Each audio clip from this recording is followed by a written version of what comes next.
28페이지. 그림. 아니, 저 27페이지 빈칸부터 좀 채워볼게요. 자, 음, 해공항이 피살됐죠. 해공항이 피살되고 나서 이 김양상과 김경신, 김양상은 상대 등이었고, 이런 진골 귀족들이 이제 막 너도나도 왕이 되는 시절이 오는데, 이 시기를 신라 뭐라고 불렀죠? 하대라고 불렀죠. 이 시기는 귀족들의 리더였던 상대 등의 권한이 커지고, 반면에 왕의 비서기구라고 할 수 있는 집사부의 장관을 시중이라고 하는데, 시중들은 왕권과 더불어서 권력을 같이 하는 존재들이기 때문에 오히려 권력이 줄어든다.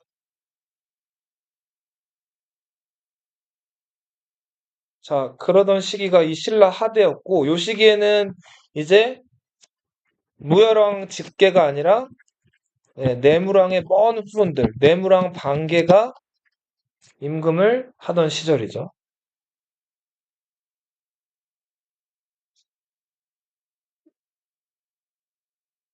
자, 그래서 이제 처음에 그 해공왕을 피살했다는 걸로 알려져 있는 그 김양상, 김경신이 영거푸 왕이 돼요. 선덕왕 5년 집권하고 이제 원래 김경신이 아니라 김주원이라는 사람이 왕이 될 차례였죠. 그런데 그 삼국 유사 기록에 의하면은 김경신이 꿈을 꾸죠. 뭐 복두를 벗고 소립을 쓴 다음에 12연금을 메고 청관사 우물로 들어가는 꿈을 꿨다 그랬죠. 근데 그 꿈을 해몽을 맡겨봤더니 이제 왕이 될 꿈이라는 얘기를 듣고 자 그때부터 저 북천 그 신라 궁궐과 궁궐 북쪽에 흐르는 그 하천에다가 계속 제사를 지냈다 그랬죠. 때마침 선덕왕이 죽었을 때 뭐가 많이 왔어요. 비가 많이 와서 그 북천이랑 하천이 불어났고 자, 그 위쪽에 살고 있던 김주원이 그 강을 못 건넜죠. 그래서 이때 궁에 먼저 잽싸게 들어온 사람이 김경신이고 이 사람이 자, 그 꿈 따라서 왕이 됐죠. 이 사람이 원성왕이에요. 자, 원성왕은 두 아들이 있었는데 두 아들이 아버지보다 일찍 죽고 원성왕의 맞손자가 왕이 되는데 소성왕. 일찍 죽었고 소성왕의 아들 애장왕. 자, 이렇게 막 이제 계속 왕위가 이어지는데 이런 왕위쟁탈전이 이어지는 시기가 이제 신라 하대였죠. 그래서 요 헌덕왕 때는 자, 자기 아버지 김주원이 왕이 못 된 거에 대한 불만을 품고 뭐의 난이 일어났어요. 김원창의 난이 일어나기도 했죠. 흥덕왕 때는 장보고란 인물이 청해진을 설치해가지고 그 해적들을 소탕하고 무역기지로서 청해진이 크게 번성했다. 자, 그리고 여러 번의 그 쟁탈전을 거쳐서 신무왕 때는 신무왕이 장보고 도움으로 왕이 됐죠. 자, 근데 신무왕이 생각보다 일찍 죽으면서 장보고랑 약속했던 장보고의 딸을 신무왕의 왕비로 맞아들이겠다는 약속이 틀어지게 됐고 결국 장보고가 반란을 일으켰어요. 그랬다 결국은 장보고가 신라 귀족들 손에 의해서 염장이란 자객에 의해서 죽죠. 자, 그리고 헌안왕. 헌안왕은 아들이 없었고 딸만 둘 있었는데 그 딸을 당나귀 김묵념한테 시집을 보내죠. 자, 경문왕은 그 임금님기는 당나귀 에피소드의 주인공이었죠. 주변에 뭐가 많았다 그랬어요? 경문왕 주변에 뱀이 많았다 그랬죠. 뱀이랑 막 같이 잤다 그랬잖아요. 뱀이 의미하는 거 그리고 당나귀 기라는 그 임금님에 대한 안 좋은 소문이 막 확장되는 그 숲의 대나무들을 다 어떻게 해버렸어요? 경문왕이 다 잘라버렸다 그랬죠. 자, 그래서 간신들이 득세하는 그런 상황이다. 그걸 잠깐 얘기를 했는데 이때 이제 경문왕의 아들 중에서 태어나는 날부터 이가 있었고 태어날 때 그 집 위에 지붕에서 오색구름이 떴다고 해서 그 오색구름 자체가 안 좋은 징조라고 해서 이 아들을 이제 죽이라는 명령을 내렸고 자, 그쵸. 이때 창밖으로 던졌는데 이걸 유모가 받아가지고 애꾸눈이 됐던 왕자 중에 여기까지 말씀을 드렸었어요. 자, 이거 28페이지 그림으로 가보세요. 여기 그림으로 쭉 설명을 할게요. 자, 이 대왕암, 이게 이제 경주 앞바다에 가면 있는 그 대왕암 그 유적인데, 이게 누구의 무덤으로 추정된다 그랬어요? 문무왕릉으로 추정된다 그랬죠?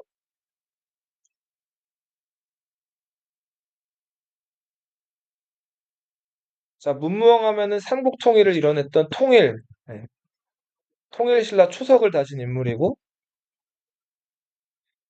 이 문무왕 관련돼 가지고는 뭐 나당 전쟁이라든지 이런 것들을 알아두셔야겠죠.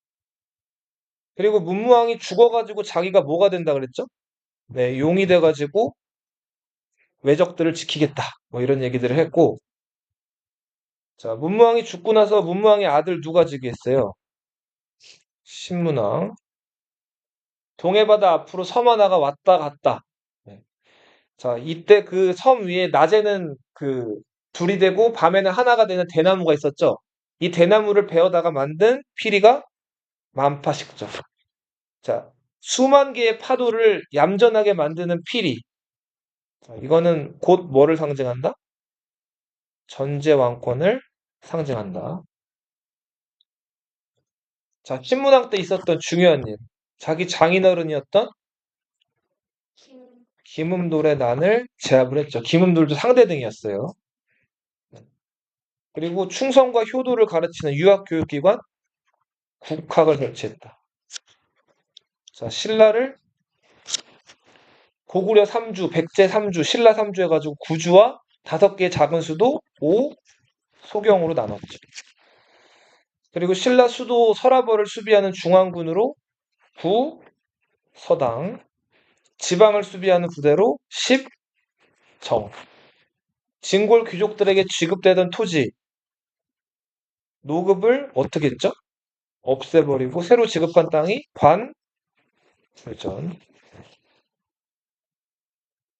자, 이렇게 해서 강력한 신라 왕권을 구축했던 사람이 신문왕이다. 자기 아버지, 요게 대왕암이거든요, 요게. 이 대왕암이 잘 보이는 곳에 정자를 하나 만들어요. 용이 된 아버지가 하늘로 올라가는 거를 자, 본 정자라고 해서 이로울 이자에 볼견자 써가지고 이견대라고 불리는 정자가 나중에 경주 가시면 보실 수 있어요. 있습니다. 자, 그리고 그 향가. 향가는 신라에서 유행하던 유행가들을 모아놓은 가사집이라고 할 수가 있는데, 자, 당시 그 신라에서는 이 남자, 진골 귀족들이 화랑을 담당하고 평민 자제들이 낭도를 담당하는 이름하여 화랑도라는 게 있었죠. 네. 이 유명한 화랑 중에서 죽지라는 화랑이 있었어요. 그리고 낭도 중에서 드고라는 낭도가 있었죠. 자, 드고가 익선이라는 사람 그 악덕 관리 때문에 저 경주에서 그 소위 말하는 부역, 그러니까 힘든 일을 담당하게 됐는데 이때 죽지가 막 먹을 걸 찾아 들고 가서 자기 그 낭도였던 드고를 빼달라고 막 부탁하죠. 근데 익선이 그거 들어줬어요, 안 들어줬어요? 안 들어줬죠. 그러다가 뇌물 더 많이 받으니까 그제서야 생각해 보겠다 이런 식으로 나오니까 당시 그 네, 왕이었던 효소왕이 이 그 드고를 부역시켰던 익선 도망가 버렸고 익선의 아들을 어떻게 했다 그랬지? 혹시 기억나나? 맞아요. 그 겨울에 아주 이렇게 추운 날인데 그 경주에 있는 그 연못가에서 목욕을 시켜가지고 얼어 죽게 만들었다 그랬죠? 이 드고나 낭도들이 자기의 리더였던 죽지를 사모한다는 의미에서 쓴 향가가 모죽지란 거예요. 여기서 모는 사모한다는 뜻이에요. 랑은 사내한테 붙이는 경칭이에요. 모죽지랑가. 나중에 이제 고등학교 올라가면 다 배우실 거예요. 그리고 자, 너희 아까 얘기했던 그 문무왕을 상징하는 대왕암. 그리고 아버지 문무왕이 용이 돼서 올라갔던 걸 봤다는 이견대. 그 이견대와 대왕암 근처에 있는 절이 감은사라는 절이에요. 이 감은사는 신문왕이 아버지 문무왕 은혜에 감사한다는 의미로 만든 절이라 그랬죠? 이 감은사 지금 없어요. 가문사 터만 남아있는데, 그 가문사 터에 있었던 탑만 남아있어요. 이 쌍탑. 가문사지 3층 석탑이에요. 네. 사람이 서면은 요만해 보일 정도로 굉장히 큰 탑입니다. 자, 우리 그리고 그 머리가 크고 정수리가 평평해가지고 머리가 마치 성 같았던 김대두, 대성이란 사람이죠. 김대성이 이제 죽어가지고 다시 김문량이란 집에 환생을 하죠. 자, 그래서 전생의 부모를 위해서 만든 절이 석불사라는 절이었어요. 석불사가 오늘날에는 석굴암이라고 불리게 되고, 현생의 부모를 위해서 만든 절이 불북사죠. 자, 다보열애와 석가열애를 모시기 위해 만든 불국사 금당 안에 있는 탑이 무슨 탑, 무슨 탑? 다보탑과 석가탑이죠. 다보탑이 이제 10원짜리에 그려져 있는 탑이죠. 10원짜리 본 적 있어요? 동전? 네, 거기 그려져 있는 화려한 모양의 탑이고, 석가탑은 비교적 3층에 단조롭게 만들어진 탑이죠. 자, 신라가 삼국을 통일한 다음에는 3층 석탑이 압도적으로 많이 만들어져요. 왜 3층 석탑일까요? 삼국을 통일했으니까. 이 석가탑을 1970년대에 해체해가지고 보수하는 과정에서 이 탑 안에서, 맞아요, 무구, 정광, 대, 다란이경. 줄여서 무구정경이라고 불러요. 다란이라고 하는 거는 부처님의 말씀, 진리, 지혜 이런 것들을 상징하는데, 이런 것들을 담아놓은 경전이다 해가지고 무구정경, 무구정광, 대, 다란이경. 자, 이 불국사 이제 앞에 들어가는 입구인데, 요 불국사 앞마당에 원래 뭐가 있었을 것이라고 추정이 된다고요? 연못. 이 연못에 이 탑의 그림자가 비칠 줄 알았는데 비치지 않았다 그랬죠. 그래서 석가탑을 무슨 탑이라고 한다 그랬어요? 무영탑이라고 한다 그랬죠. 자, 무영탑을 건설하는 백제의 장인이 아사달. 아사달을 기다리다가 연못에 빠져 죽었던 아사달의 부인이 아사녀. 자, 근데 이거는 20세기 초반에 현진건이라는 소설가가 쓴 무영탑이라는 소설에 나온 문학적 창작이에요. 역사적 사실이 아니다. 네. 하지만 너무너무 많이 유명하게 알려져 있기 때문에 알아두세요. 네. 자, 그리고 여기 보시면은 이 불국사 올라가는 계단이 있는데 이 계단이 청운교, 위에 계단이 백운교. 백운교를 지나면은 여기 이게 이 문이 자하문이라는 문이에요. 이 문을 통과해서 들어가면 여기 통로가 있거든요. 이 통로에 이 양쪽 옆에 무섭게 생긴 이제 그 인형들이 있어요. 그 인형들이 무슨 상일까요? 자, 맞아요. 사천왕상. 자문을 통과하면 뭐가 나온다고요? 사천왕상이 나와요. 너무 겁나더라고, 선생님. 오들오들, 네, 그렇습니다. 자, 맞아요. 그 사천왕상을 통과하면 거기 이제 넓은 마당이 나오거든요? 그럼 넓은 마당을 뭐라고 하죠? 불, 자, 사찰에서 금당이라고 불러요. 뭐라고 부른다고요? 금당. 그리고 이제 금당 안으로 들어가면 그 주 건물이 있어요. 그 불국사의 제일 핵심이 되는 건물. 그 건물이 대웅전이죠. 그리고 그 금당, 그 대웅전 앞에 있는 그 마당, 그 금당에 위치해 있는 두 탑이 무슨 탑과 무슨 탑? 다보탑과 석가탑입니다. 자, 우리 저번에도 한번 얘기한 것 같은데, 불교에서는 세상의 중심에 어떤 산이 있다고 믿어요? 수미산이 있다고 믿어요. 자, 그리고 수미산으로 올라가는데, 여기 올라갈 때까지 몇 개의 하늘이 있다고 믿죠? 33개의 하늘이 있다고 믿죠? 네. 이거를 33천이라고 불러요. 따라 읽어보세요. 뭐라고요? 그리고 33천의 이 꼭대기에는 우리 저 기독교에서 얘기하는 천국처럼 천국이 있다고 믿는데 여기는 부처님을 비롯해서 뭐 미륵보살, 관음보살, 뭐 아미타 부처 여러 부처들이 다 있어요. 자, 이 제일 높은 이상적인 하늘을 무슨 천? 도리천. 네. 이 도리천으로 올라가는데 여러 하늘이 있는데 이 수미산 중턱에서 도리천으로 엄한 인간들이 못 올라가게끔 막는 수호신들이 있어요. 그 수호신들이 사는 하늘을 사천왕천이라고.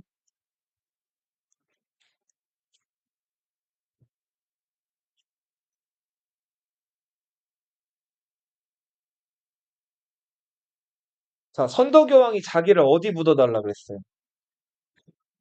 경주에 있는 낭산 아래다 묻어달라 그랬거든요. 근데 낭산 아래 묻는다는 얘기를 하기 전에 먼저 자기를 신하들한테 죽으면 도리천에 묻어달라 그래요. 자, 그래서 신하들이 어리둥절했죠.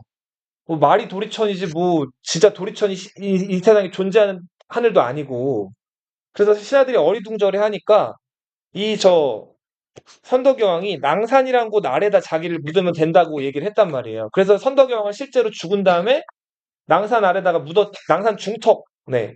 그 낭산 꼭대기는 아니고 중턱 정도에 묻었는데 나중에 이제 문무왕 때 당나라와 신라가 막 전쟁을 하던 도중에 아주 그 법력이 높은 스님 하나가 있었는데 뭐 저 뭐야 당나라와의 전쟁에서 승리하려면 이 낭산 제일 저 바닥 저 낭산 바로 아랫자락에다가 사천왕사를 지어야 된다고 한단 말이에요.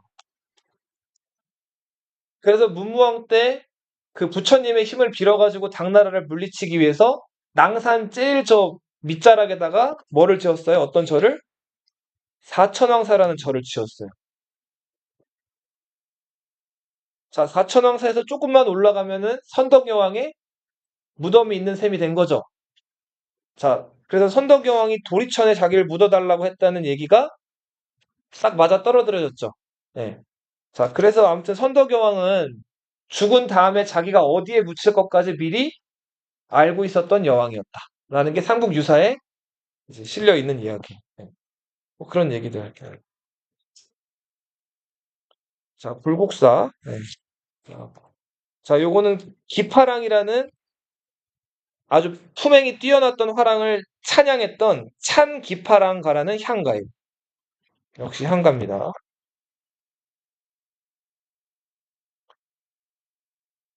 요것도 고등학교 올라가시면 아마 배울 거예요. 자, 이제 신라 하대 왕위 계승 쟁탈전인데 이거 빠르게 한번 간단하게 저번 시간 선생님 말미에 다다다다다 선생님 막 썼죠? 그거에 대한 것들 간단하게 한번 써봅시다. 선덕왕은 이제 김양상, 그리고 원성왕은 김경신. 자, 이들 둘이 힘을 합쳐가지고 앞에 36대 누구였어요? 어느 왕? 비단주머니 차기 좋아하고 원래 딸로 태어났어야 되는데 아들로 태어났던 경덕왕이 옥황상제한테 부탁해가지고 아들로 태어났던 이 해공왕 기억나죠? 해공왕 제위 시절에 여러 가지 반란이 많이 일어나죠. 뭐, 네, 대공의 난, 96 각간의 난, 김지정의 난, 여러 반란들이 일어나는데 이 김지정의 난을 진압하는 과정에서 김양상, 김경신이 궁궐로 들어왔고 이 김양상, 김경신이 김지정의 난을 제압은 했는데 김지정의 난만 제압했는지 해공왕까지 같이 죽였는지는 확인되진 않았다 그랬죠? 근데 아무튼 해공왕이 죽어요. 그리고서 상대등이었던 김양상이 선덕왕으로 즉위하죠? 그죠? 김양상 죽고 나서 원래 왕이 되어야 될 사람이 누구예요? 김주원이었죠. 근데 김주원이 북천에 물이 불어가지고 왕이 됐어요, 못 됐어요? 못 됐죠. 대신에 왕이 됐던 사람이 김경신이었죠. 이 사람이 이상한 꿈 꿨다 그랬죠? 자, 그리고 나서 왕이 됐는데 원성왕이죠. 원성왕 때 지어졌던 절 뭐예요? 코엑스 뒤에. 보은사가 지어졌다 그랬죠? 네. 이 원성왕은 아들이 인겸, 예영, 김인겸, 김예영 두 아들이 있었는데 두 아들 다 왕보다 먼저 죽어요. 그래서 인겸의 네 아들, 예영의 두 아들 이렇게 해서 왕위 후보들이 나오는데 먼저 원성왕의 맞손자였던 소성왕이 왕이 돼요. 별로 한 일도 없이 2년 만에 죽어요. 자, 소성왕의 아들이었던 김청명, 애장왕으로 즉위하는데 이 애장왕이 어린 나이에 즉위했어요. 11살에 즉위했기 때문에 뭔가를 할 그게 없었죠. 그래서 대신에 자기 삼촌들이었던 김언승과 김수종 이런 사람들이 대신 정치했어요. 이렇게 재위기간 내내 대신 정치하는 거 이걸 뭐라 그래요? 섭정이라고 하죠. 김원승, 김수종이 섭정을 한단 말이에요. 섭정 기간 안에 얘네들이 나름 정치를 잘 해요. 일단은 사치 같은 거 못 부리게 금이나 맞아요. 은으로 이제 식기 같은 거 못 만들게 하죠. 예. 식기 이런 거 못 밥그릇 이런 거 못 만들게 하고 그리고 절도 더 이상 짓지 못하게 하죠. 그죠? 당시에 귀족들이 절을 지은 다음에 뭐 했다 그랬어요? 예나 지금이나 종교기관은 세금을 내야 안 내요? 너희 교회 가거나 아니면 부처님 저 불교 이렇게 불당 사찰에 가면은 뭐 시주를 하거나 헌금하거나 하죠. 이런 건 나라에 세금을 낼까요? 안 낼까요? 안 낸단 말이에요. 이 당시 때 많은 진골 귀족들이 이 절을 지은 다음에 여기다가 시주의 형태로 재산을 기증을 해요. 그러면은 그 재산들은 세금을 내야 안 내요? 안 내죠. 그리고 그 절은 누구 거예요? 귀족 거죠. 그러니까 이런 식으로 탈세를 했단 말이에요. 그래서 절 더 이상 못 짓게 하고 네, 귀족들을 좀 억압을 하죠. 근데 역설적이게도 이때 뭐가 만들어졌다고? 신라의 가장 뛰어난 사찰 중에 하나인 해인사가 만들어지죠. 그래서 결국은 진골 귀족들이 통제가 잘 됐어요, 안 됐어요? 안 됐다는 걸 증명을 하는 거죠. 그러다가 애장왕이 이제 20살이 돼가지고 정치를 해보려니까 삼촌들이 권력을 뺏기기가 싫었죠. 자기 조카를 죽이고 자기들이 왕이 된 거예요. 김원승, 헌덕왕으로 즉위를 하죠. 이 헌덕왕 때는 김주원의 아들, 아버지가 왕이 되지 못한 거에 불만을 품고 누가? 김헌창이 반란을 일으키죠. 이게 김헌창의 난이죠. 김헌창이 반란 일으켰을 때 직책이 뭐였어요? 웅천주 도독이었죠. 웅천주가 어디예요, 지금의? 공주. 공주죠, 공주. 네. 나라 이름을 뭐라고 했어요, 김헌창이? 장안이라고 했죠. 그리고 연호는 경운이라고 했어요. 구주 5소경 중에서 5개 주, 3개 소경이 가담했을 정도로 반란 규모가 컸는데 결국은 반란은 빨리 성공을 못 시키면은 시간이 끌면서 이제 점점 반란에서 이탈하는 사람들이 생겨가지고 결국 김원창에 나는 광군에 의해서 진압이 되죠. 김음돌의 난이랑 김원창의 난은 시험에 낼 거예요. 알아주세요. 김음돌의 난은 언제 일어났어요? 신라. 신문왕 때 일어났죠. 신문왕 때가 언제예요? 신라 언제예요? 언제야? 중대 일어났죠? 김원창의 난은 신라 언제 일어났어요? 하대 일어났죠? 이게 나와야 돼요. 김음돌의 난은 신문왕 때. 가장 그 전제왕권이 강성하던 시기. 신라 중대 때 일어났고, 김원창의 난은 증골들이 왕위쟁탈전 벌이는 신라 하대 때 일어난 사건이에요. 너희 중학교 올라가면, 고등학교 올라가면 시험에 자주 나와요. 그러니까 알아두세요. 자, 흥덕왕이 후사가 없었어요. 후사가 없이 죽었는데, 흥덕왕 때 하나 중요한 일. 자, 궁복이라는 어린아이가 당나라 가서 출세한 다음에 교육을 했어요. 이 아이가 이름을 장보고라고 했고, 여기다가 완도에다가 청해진이라는 군사기지를 만들었고, 무역과 군사, 여러 면에서 이제 활약을 하죠. 흥덕왕이 후사 없이 죽었을 때, 자, 원성왕의 두 번째 아들이었던 예영의 아들들, 김원정과 김균정계 간에 권력 다툼이 벌어져요. 희강왕 김재룡, 이 김재룡이 자기 삼촌이었던 누굴 죽여버려요. 김균정을 죽여버리죠. 자, 그리고서 자기가 왕이 되는데 이 사람이 희강왕이에요. 희강왕은 왕이 될 때, 자, 훗날 민해왕이 되는 김명, 이 사람의 도움을 받았죠. 그리고 이홍이라는 사람. 이 사람의 도움을 받아가지고 왕이 됐어요. 그래서 김균정을 제거할 수가 있었는데, 자, 문제는 이제 김재룡이 희강왕이 된 다음에 자기 정치를 좀 해보려고 하니까 이 김명과 이홍이 이거를 간섭하고 못하게 하는 거예요. 그래서 결국 권력 다툼을 벌이다가 김명과 이홍이 희강왕을 압박해가지고 무슨 일인지 잘 나와 있진 않지만 희강왕도 자살해요. 목을 매죠. 그렇게 해서 김명이 희강왕이 죽은 다음에 왕이 되는데 이 사람이 44대 민해왕. 자, 김균정은 자기 아버지, 김우징은 자기 아버지 김균정이 김재룡과 그러니까 희강왕과 민해왕 손에 결국은 죽은 거잖아요. 자, 이거에 대해서 복수의 칼을 갈다가 자, 군사가 필요했어요. 그래서 누굴 찾아가죠? 옆에 사진에 나와 있는 장보고를 찾아가죠. 김우징은 장보고 도움을 받아가지고 청해진 군대로 민해왕을 공격해서 민해왕을 죽게 만든단 말이에요. 그리고 김우징이 장보고의 힘으로 즉위하는데 이 사람이 무슨 왕? 신무왕이죠. 자, 근데 삼국 유사 기록에 의하면 신무왕이 왕이 된 지 3개월 만에 꿈을 꾸는데 꿈에서 민해왕과 민해왕의 측근이었던 이홍이 활을 쏘는데 신무왕이 그 활을 등에 맞아요. 꿈에서 깼는데 그 활 맞은 자리에 보니까 종기가 나요. 신무왕이 재위한 지 3개월 만에 죽어요. 종기가 덧나서. 자, 신무왕의 아들 김경응이 즉위하는데 이 사람이 문성왕이에요. 문성왕은 아버지가 장보고 때문에 왕이 됐기 때문에 아버지랑 장보고랑 한 약속, 장보고의 딸을 신라 왕실에 시집 보내기로 했죠. 그 약속을 장보고가 요구해 오는데 문성왕은 그걸 들어주려고 했어요. 근데 진골 귀족들이 이걸 찬성 반대하죠. 장보고는 원래 어떤 사람? 신분이 다른 사람. 미천한 사람이니까. 진골 귀족들의 반대로 결국은 장보고 딸이 문성왕이랑 결혼을 못해요. 장보고가 여기에 불만을 품고 반란을 일으키죠. 이게 장보고의 난. 난. 이때 염장이란 자객을 보내가지고 장보고가 술에 취했을 때 장보고를 네. 죽이죠. 문성왕이 자식이 없었어요. 자, 그래서 결국은 문성왕의 삼촌이었던 김의정, 헌안왕이 즉위를 해요. 헌안왕은 아들이 있었나요? 아들이 없이 딸만 둘 있었죠. 자, 큰 딸과 작은 딸. 큰 딸 영화 부인. 둘째 딸은 이름 없는. 그죠? 미녀였죠. 맞아요. 추녀 미녀. 네.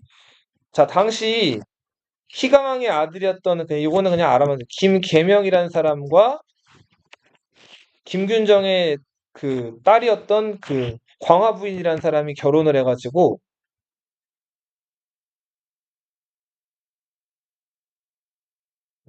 광화 부인 김우징의 딸이죠. 결혼해가지고 낳은 자식이 김응렴이라는 사람이었죠. 원수 같았던 김헌정 가문과 김균정 가문에서 무슨 이유에서인지 모르겠지만 결혼을 해가지고 낳은 자식이 김응렴이에요. 헌정계와 균정계의 갈등을 봉합시키고 그 사이에서 태어난 김응렴. 이 김응렴이 헌안왕의 눈에 들었어요. 품행이 평소에 좋았죠. 겸손하고 검소하고 막 이래가지고. 그래서 헌안왕이 김응렴을 불러다가 두 딸 중에 누구랑 결혼할 거야 물어봤죠. 큰 딸은 추녀. 아이고, 추년이래. 아이고. 큰 딸은 추녀. 둘째 딸은 미녀. 김응렴이 누구 선택했어요? 영화부 큰 딸을 선택했죠. 예, 스님 충고를 듣고. 그랬더니 헌안왕이 엄청 기뻐했죠. 그리고는 왕자리를 자기 사위 김응렴한테 물려줬죠. 이 사람이 48대 무슨 왕? 경문왕.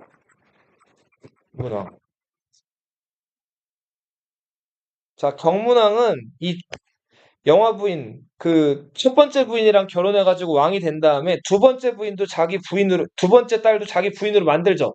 그죠? 자, 경문왕이 첫 번째 부인과의 사이에서 낳은 자식, 영화 부인과의 사이에서 낳은 자식이 아들 둘, 딸 하나였죠. 헌강왕, 정광왕이 아들이 없었기 때문에 정광왕이 자기 여동생한테 왕자리를 물려주는데 진성, 여왕이었어요. 진성 여왕은 자기 아버지 경문왕의 동생이었던 위홍이랑 사랑하는 사이였죠. 작은 아빠랑 연애했다 그랬죠? 막장이죠. 그리고 진성 여왕은 위홍이 나이가 많아서 죽자마자 미소년들, 자, 미소년들한테 중요한 정치들을 다 맡기면서 얘네들 데리고 술 마시고 놀았단 말이에요. 자, 그러다 보니까 정치가 잘 될 리가 없었겠죠? 나라에서 도적이 벌떼처럼 들고 일어나고 나라가 상황이 엉망이었단 말이에요. 자, 그리고 경문왕의 두 번째 부인, 미녀였던 두 번째 부인과의 사이에서 어떤 자식이 하나 태어나는데 이 아이가 태어날 때부터 이가 있었고, 예, 그리고 태어날 때 집 위에서 오색구름이 막 꼈다 그래요. 오색구름이 낀다는 건 안 좋은 징조라고 그 일관, 기상을 담당하는 그 관리가 얘기를 해가지고 경문왕이 이 아이를 죽이라 그래요. 그래서 관리가 이 아이를 찾아가가지고 아이를 창밖으로 내던졌어요. 근데 이때 이 아이를 키우던 유모가 받았죠, 이 아이를. 이 아이가 누구예요? 예. 궁예라는 아이죠. 궁예는 신라에서 버려졌기 때문에 신라에 대한 감정이 좋았을까요? 안 좋았을까요? 그래서 신라를 궁예는 뭐라고 부르냐면 멸망시켜버려야 될 놈들이라고 불러요. 신라에 대한 감정이 좋지가 않았다. 자, 경문왕 그림이 나와 있네요. 경문왕 여기 귀가 이렇게 당나귀 귀 모양이죠. 그래서 경문왕이 대나무를 다 어떻게 해버렸어요? 잘라버렸죠? 대신에 그 자리에 뭘 심었어요? 예쁘디 예쁜 산수유를 심었죠? 그랬더니 임금님 귀는 당나귀 귀란 얘기는 안 나오고 더 이상 이제 무슨 얘기가 나왔대요? 임금님 귀는 길다. 당나귀 귀라는 그 듣기 싫은 얘기가 이제 안 들리고 그냥 길다 이런 얘기로 바뀌어가지고 불리게 된 거죠. 여기서 우리가 알 수 있는 거는 경문왕 주변에 바른 말을 하는 사람들이 점점 다 없어졌다는 거죠. 그러면은 대나무는 뭘 상징해요? 충신들. 산수유가 의미하는 거는 경문왕이 누구랑 잤다 그래요, 평소에? 뱀이랑 잤다 그러죠? 자, 이 뱀도 뭘 상징해요? 간신들. 이때부터 신라 정치는 점점 더 엉망이 돼 갔다. 자, 우리 경문왕의 막내딸, 이 진성여왕 김만이 정치를 잘 못했다 그랬죠? 그래서 각 지역에서 반란들이 많이 일어나는데, 요때 일어났던 반란, 붉은 바지를 입은 반란군. 고가 바지 고자예요. 적고적의 난. 자, 붉은 바지를 입은 이 적고적이 신라의 서남 쪽에서 이제 들고 일어나가지고 수도를 쳐들어왔다 그래요. 그리고 삼국사에서 최초로 기록된 농민 반란, 원종과 애노의 반란이 일어나기도 해요. 자, 그래서 신라는 점점 더 어려워진 시기로 이제 접어들고 있었는데, 네. 자, 요 무렵에, 음, 이런 인물이 하나 등장을 해요. 자, 신라는 어떤 사회예요? 골품제가 지배하는 사회죠.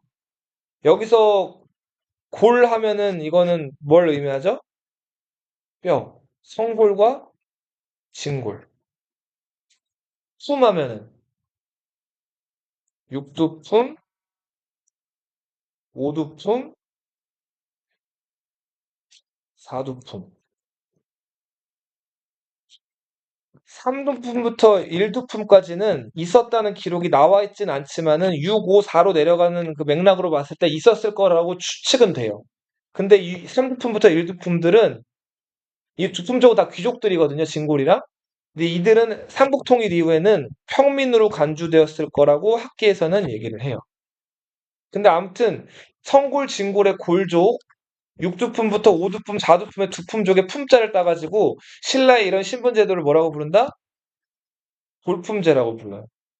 자, 진흥왕이라는 신라 전성기를 이끌었던 왕 기억나죠? 진흥왕의 혈통을 가리켜서 처음에 성골이라고 부르다가 진덕여왕을 끝으로 성골이 어떻게 돼요? 끊어지죠. 그러면서 성골이 사라지고 무열왕의 혈통들이 이제 계속 왕위를 독점하잖아요. 자, 그들이 이제 진골이죠. 신라는 오롯이 모든 게 다 진골 위주로 돌아가는 사회예요. 1급부터 5급의 고위 공무원들, 고위 관리들을 다 진골들이 독점을 해요. 자, 그러다 보니까 육두품들은 아무리 능력이 있어도 진골들이 차지하는 5등급 이상의 관직으로 나아갈 수가 없어요. 육두품들이 신라 중대 때는 어떻게 활약했나요? 오, 맞아요. 왕의 정치적 조언자로서 신문왕 옆에서 맹활약을 했죠. 근데 신라 하대 때는 육두품들이 이제 아무리 어떤 개혁적인 생각이나 정치적인 발언을 하더라도 이게 받아들여지질 않아요. 그러다 보니까 신라 왕실에 대해서 실망을 해요. 숨어버려요. 최치원 같은 사람들이 대표적이고, 혹은 신라에다가 반기를 들어요. 신라에 대항하는 견훤 이런 사람 들어봤어요? 견훤 밑으로 들어가서 견훤의 칙사 역할을 한다든가, 최승우 같은 사람들. 혹은 고려 왕건의 밑으로 들어가서 왕건의 관리가 된다든가. 자, 이런 식으로 육두품들은 이제 반신라 경향을 띠기도 한다. 자, 그 중에서 우리 최치원에 대한 얘기를 좀 해볼게요. 최치원은 12살에 당나라에 갔어요. 자, 왜 당나라에 갔을까요? 당나라는 당시에 외국인들 상대로 과거 시험을 치렀거든요. 자, 신라에는 원성왕 때 독서 삼품과라고 해가지고 국학 학생들을 대상으로 치는 시험이 있었어요. 이 독서 삼품과에서 유교 경전들 잘 외워가지고 시험 잘 보면은 상품을 받아요. 중간 성적이면 중품, 꼴찌면 하품. 근데 상품 받으면은 육두품들이 올라갈 수 있는 자리 중에서는 좋은 자리에 갈 수가 있어요. 근데 아무리 시험을 잘 봐도 진골들이 차지하는 것 관직으로는 나갈 수는 없단 말이에요. 자, 그래서 이 독서 상품과라고 하는 거는 능력을 보고 인재를 뽑는다는 그런 취지는 있었지만 그래도 골품제 한계를 극복하지를 못하는 시험 제도였단 말이에요. 근데 요 당시 때 당나라 가서 외국인들 대상으로 치르는 과거 시험 빈공과라는 시험이 있었는데 이 비는 손님을 뜻해요. 외국인 손님을 대상으로 치르는 시험인데 이 시험에 급제를 하면 외국인이어도 당나라 가서 관리를 할 수가 있었어요. 그래서 많은 육두품들이 자기 능력을 펼치려고 자, 삼국통일 된 이후부터 당나라로 건너가가지고 빈공과에 많이 응시를 했단 말이에요. 최치원은 몇 살 때 건너갔다? 12살에 건너가요. 자, 그리고는 근데 봐봐. 이때 중국 유학 가가지고 과거 시험 급제한 사람들이 많았을까요? 실패한 사람들이 많았을까요? 실패한 사람들이 압도적으로 많았어요. 압도적으로. 자, 부모들이 돈이나 이런 거 지원해줘서 외국 유학 가는데 외국 유학 가가지고 공부만 막 열심히 하는 학생들 많이 있어요? 보통 그렇지 않아요. 부모들 간섭이나 간피가 없어지고 외롭고 이렇게 되면은 가서 연애나 하고 공부 안 하고 딴짓하는 경우들이 많단 말이에요. 그래서 많이 망가지는 학생들을 최치원이 봤어요. 최치원은 여기서 목표를 딱 정해요. 내가 빠른 시일 안에 과거 시험에 급제하겠다. 그러면서 이런 말을 남기죠. 임백, 기천. 사람 인자예요. 남들이 백을 할 때 자기 기자예요. 나는 몇을 하겠다? 천을 하겠다는. 자, 그렇게 해서 소위 말해서 팠어요, 진짜. 공부를. 그 결과 17세 몇 년 지났죠? 5년 만에 장원 급제를 해. 자, 그리고는 당나라에서 관리가 된다. 자, 여기서 그치지 않고 당시 당나라도 막 정치 상황이 어려웠는데 당나라에서 소금 거래를 하던 상인 황소라는 사람이 있었어요. 사람 이름이 황소예요. 이 황소가 당나라 황실에 대해서 반란을 일으키는데 이게 이제 황소의 난이라는 반란이 있었어. 자, 최치원은 각 지역에서 이제 황소 반란이 워낙 커가지고 그 당나라 황실을 위협할 정도가 돼서 당나라가 쩔쩔매고 있었는데 각 지역에 있는 백성들이나 장군들한테 황소를 토벌해라 하는 그런 일종의 광고문, 일종의 이제 그런 사람들을 끌어들이는 그런 문장을 써서 발표하는데 이런 것들을 경문이라고 불러요, 경문. 토벌해라. 누구를? 황소를. 황소를 토벌하라는 경문을 각 지역에 있는 장군들이나 백성들이나 일반인들한테 막 전달한단 말이야. 자, 근데 이 문장이 워낙 명문장이라 가지고 이 토황소 경문의 토벌 대상자 황소가 이 경문을 직접 읽어보고는 이 의자에 앉아 있다가 옆으로 꼬꾸라져서 떨어졌다 그래. 너무 깜짝 놀라가지고. 네, 믿기는 어렵죠. 네. 자, 근데 아무튼 이 토황소 경문으로 당나라에서도 이 문장에 있어서는 명성을 떨친 사람이 최치원이에요. 그 최치원이 당나라에서 관리 생활 잘 하다가 요 무렵에 신라로 귀국을 해요. 신라로 귀국한 시기는 9세기 말. 작은 아빠랑 연애하고 미소년들 끼고 정치 제대로 안 했던 누가 집권하고 있을 때? 진성 여왕 때. 자, 신라 상황을 보니까 엉망인 거예요. 막 빨간 바지 입은 애들이 막 경주 공격하고 있고. 자, 지금 그리고 막 저 원종 애노라고 이름도 진짜 농민 같은 애들이 진짜 농민 반란 일으켜서 농기구랑 이런 거 들고 관리들 막 죽이고 있고. 관리들은 백성들 요때다 싶어가지고 이제 뭐 세금이나 이런 것들 많이 걷어가지고 쪽쪽 빨아먹고 있고. 자, 그래서 최치원이 이런 상황에 대한 개혁안 10개를 올려요. 그 유명한 최치원의 시무 10조예요. 시라고 하는 건 떼시자고 무는 힘쓸 무자예요. 이때 힘써야 될 일들 몇 가지? 10가지. 진성여왕이 읽어보지도 않아요. 자, 그렇게 해서 최치원은 기껏해서 개혁안을 올렸는데 진성여왕이 이걸 읽어보지도 않는다는 사실을 알고 완전히 신라 왕실에 대해서 실망을 해요. 그리고는 이때부터 최치원은 가야산이라는 곳에 은거, 숨어 살아요. 그러면서 일체 사람들과 교류나 이런 것들을 끊고 자기 알고 있는 거 시나 읽고 그리고 뭐 문장이나 쓰고 이러면서 살다가 생을 마쳐요. 최치원의 문집이 지금 남아있는 거는 개원필경이라는 책이 있어요. 자, 능력 있는 인물이 시대를 잘못 만나가지고 뜻을 펴지를 못하죠. 자, 최치원의 호는 고운이었어요. 고운, 최치원. 백범, 김구 하잖아요. 최치원의 호는 뭐였다고요? 고운.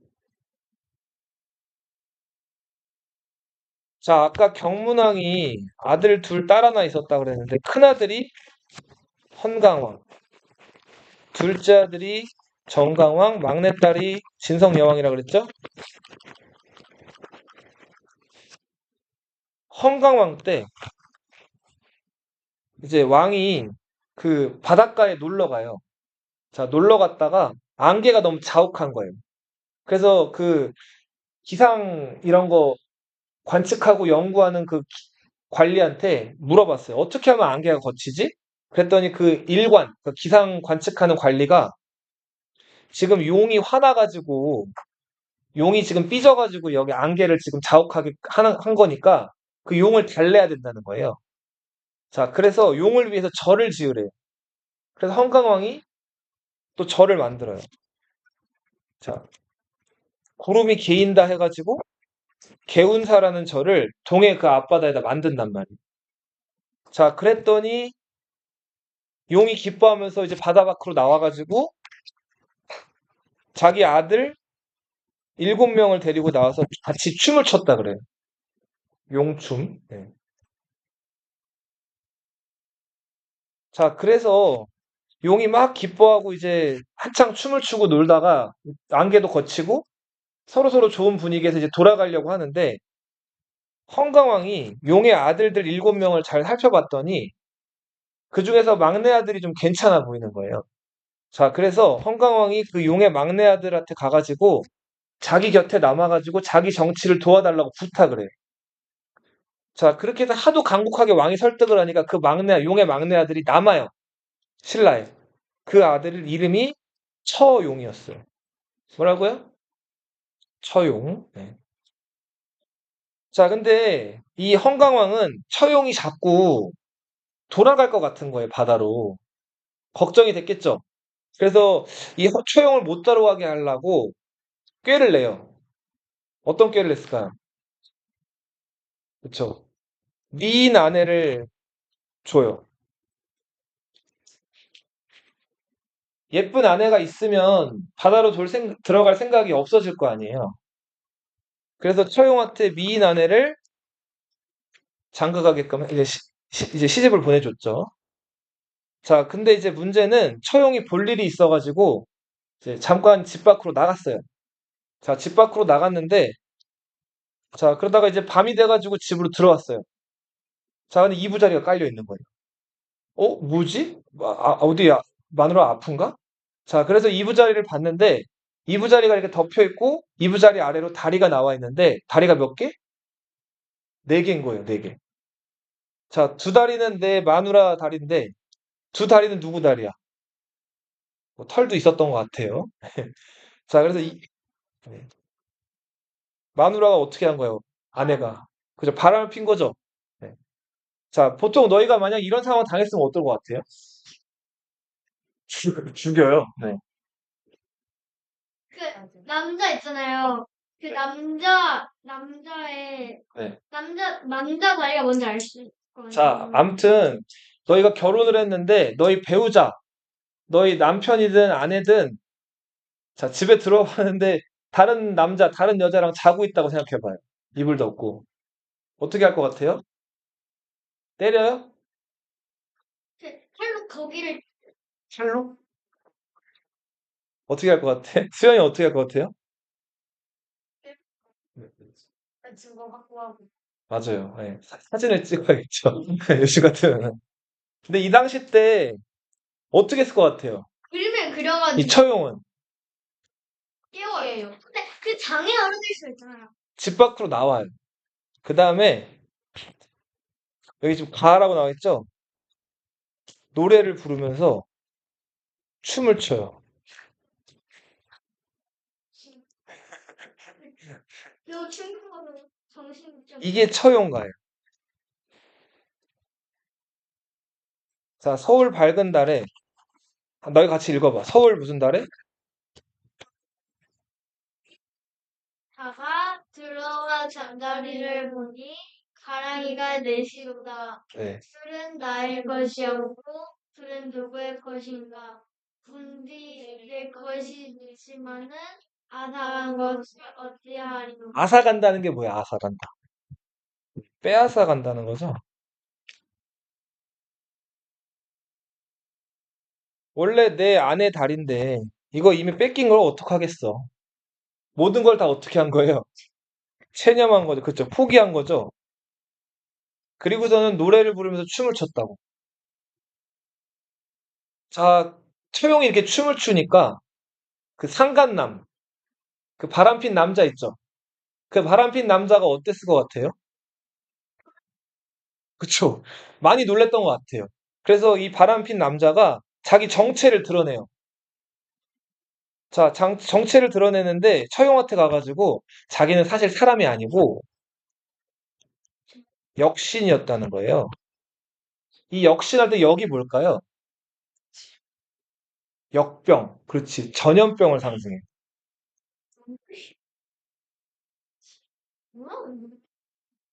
그러니까 처용 마을을 덮치고 습격한 전염병의 신이었던 거예요.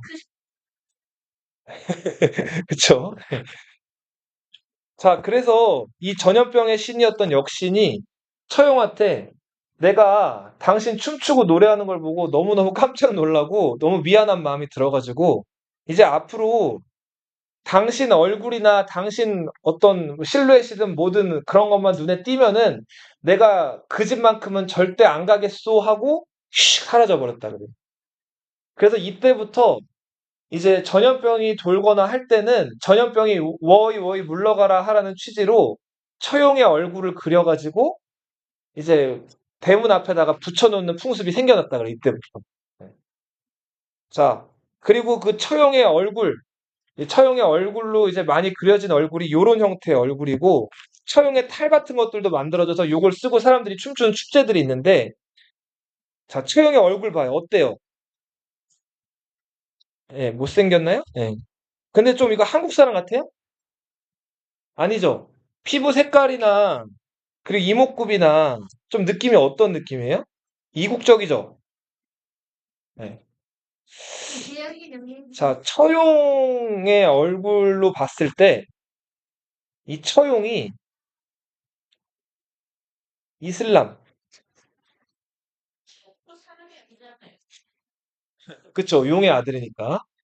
자, 중동 아니면은 뭐 인도 쪽, 이런 쪽 사람이 아닐까라고 역사학자들은 추측을 해요. 그랬던 이유가, 자, 우리 저 신라 무덤 왕릉 같은 거 발굴해 보면, 신라에서만 나올 수 없는 저기 저 중동, 페르시아 지역에서 유명한 그 유리라든지, 맞아, 유리병이라든지, 뭐 금으로 만든 보검이라든지 이런 것들이 막 나온단 말이에요. 그래서 일찍부터 신라는 저기 저 서역에 있는 여러 저 중동, 뭐 그 밖에 뭐 그 서역 국가들, 뭐 인도 이런 나라들과 그렇죠. 교류를 했을 거라고 추측이 되는데, 아까 우리 저 처용이 누구의 아들이라 그랬죠? 용의 아들이라 그랬죠? 그 용이 어디로부터 나왔다 그랬어요? 어디서부터 나와가지고 춤췄다 그랬어요? 바다로부터 나와가지고 춤을 췄다 그랬죠? 그죠? 그래서 아마 처용은 이 바다를 통해 가지고 신라로 들어온 이 중동이라든지 인도 쪽 외국 상인이 아니었을까라고들 사람들이 얘기들을 해요. 네. 그리고 네. 이 처용의 얼굴 모양을 본딴 이렇게 이국적인 얼굴의 그 이런 모양이 신라 왕릉 가보면은 그 무인들이랑 문인들이 그 왕릉 지키라고 이렇게 문인석 같은 것들이 서 있거든요. 근데 그 무인석이나 문인석의 얼굴들을 봐도 이렇게 처형같이 인도나 그 중동 사람들의 얼굴 모양을 한 조각상들이 많이 있어요. 그래서 어찌됐든 이 그 외국 상인들 혹은 뭐 외국 관련된 인물들이 신라로 들어와서 활약했을 것이다. 그리고 그들이 주로 활약했던 항구가 울산항이었어요. 울산이란 도시 들어봤죠? 신라의 국제무역항 하면 어디였다고요? 울산.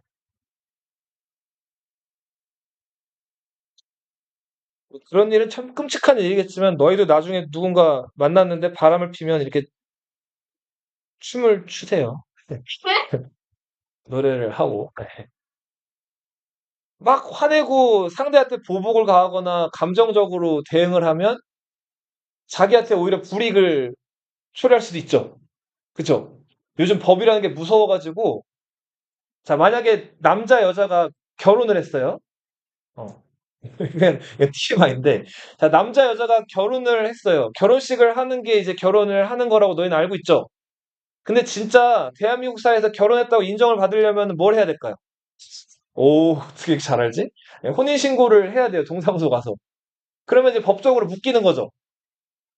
근데 2013년 이전에는 남자, 여자가 법적으로 혼인신고를 하잖아요? 자, 그렇게 되면은, 어, 근데 그런 경우에 만약에 부부 중에 한 사람이 제3자랑 성관계를 가졌어요. 헐. 자, 이러면은 이거를 예전에 뭐라고 불렀을까요? 신사람. 이거를 간통이라고 불렀어요. 예전에 뭐라고 불렀다고 바람 피는 거를 간통이라고 불렀다고. 그러니까 불륜이라고 하죠. 윤리를 어겼다고 해서 불륜이라고 하는데 법적인 용어. 배우자 외에 다른 이성이랑 성관계를 가지는 거를 뭐라고 불렀다고요? 간통이라고 불렀어요. 근데 간통죄가 2013년을 끝으로 사라졌어요. 그래서 만약에 지금 결혼을 했는데 내 배우자가 다른 누구랑 잠자리나 성관계를 가졌다. 이러면 이거를 감옥에 보낼 수 있을까요? 없어요. 자, 사람을 감옥에 보내고 가두는 거는 어떤 법으로 처벌하는 거예요? 형법으로 처벌하는 거죠. 형이 뭔가 이렇게 벌을 가하는 거잖아요. 그죠? 그 형법으로는 그 불륜 상대를 처벌할 수가 없어요. 그러면은 불륜한 사람들 세상이겠네요? 그렇기도 하다고 해요. 그래서 뭐 그냥 들은 얘기로는. 근데 형법으로 처벌을 못해도 이 민법은 아직 살아 있어요. 이 민법을 어기면 감옥에 가는 건 아니에요. 대신에 뭘 해야 될까요? 벌금을 내야 돼요. 구체적으로 얘기를 하자면 뭐 이거 TMI지만 가정 파탄.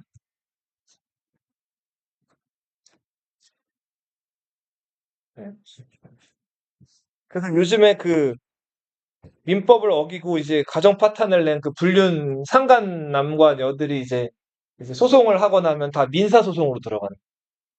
이 사람들 콩밥을 먹일 수는 없어요. 감옥에 보낼 수는 없다. 참, 네, 씁쓸한 얘기네요. 네. 자, 우리 저 버려진 왕실의 후예 누구였죠? 경문왕의 아들 궁예. 자, 그리고 이 사람은 그 상주라는 동네, 예전에 사벌주라고 불렸거든요. 이 사벌주라는 동네 농부 아자개의 아들. 어려서 호랑이 젖을 먹고 자랐다는 그 전설 속의 인물. 그 사람이 견훤. 견훤은 원래 신라의 장군이었는데, 자, 서남해 지역의 방어, 해적들을 방어하는 역할을 맡고 이 전라도 지역에 파견됐다가 요 무진주라는 지역에서 자기를 따르는 사람들을 모아가지고 나라를 세워요. 맞아요. 이 무진주가 지금 어느 도시일까요? 광주라는 도시예요. 여기서 세력을 키운 다음에 더 당시에는 좀 수도로 삼기 좋은 완산주라는 곳으로 옮겨요. 완산주는 지금의 어느 도시? 전주. 여기다 세운 나라가 후 백제. 자, 버려진 왕실의 후에 궁예가 양길이라는 사람 밑에서 좀 크다가 양길로부터 군사를 빌려가지고 명주는 지금의 강릉이라는 동네예요. 여기서 세력을 모아가지고 양길로부터 독립한 다음에 철원 지역을 근거지로 해가지고 나라를 세워요. 그 나라가 후 고구려. 나라가 워낙 커지고 규모가 커지니까 여기 송악이라는 지역에 살고 있던 여러 그 호족들이 궁에게 항복을 해요. 그 송악의 호족, 해상무역을 통해 성장한 이 호족이 왕건. 자, 이제 새로운 시대를 열 세 명의 영웅이 등장을 합니다. 애꾸눈의 궁예, 의자왕의 원통함을 풀겠다. 후백제를 세운 견훤, 그리고 송악의 호족이었던 왕건. 여기까지 할게요. 다음 시간에 후삼국시대 들어갈